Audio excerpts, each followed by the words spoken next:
اليوم غادي نصايبو خبز بدقيق القمح الكامل بدون ولا حبة دقيق ابيض. كيجي هائل خفيف ومجعب، ضروري ان شاء الله تجربو. ودجيجه محمره ومدغمره بالنسبه للبنات اللي كيغلبهم الدجاج محمر. غادي نبدا بالعجينه هي الاولى. غادي نخدم بدقيق القمح الكامل وعند لا مارك ليكسور، دقيق طبيعي بدون اضافات، منتوج مغربي 100%، ساهل في العجينه ديالته، ما كيحتاج لا يتسدلك لا حتى شي حاجه. غير كنجمع العجينه كنخليها ترتاح واحد نص ساعه وكنرجع.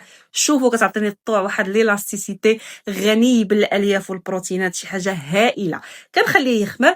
تما عندي جوج بصلات مقطعين، دجاجه ديجا مشرملاها ليله قبل، غتلقاو شرموله مكتوبه.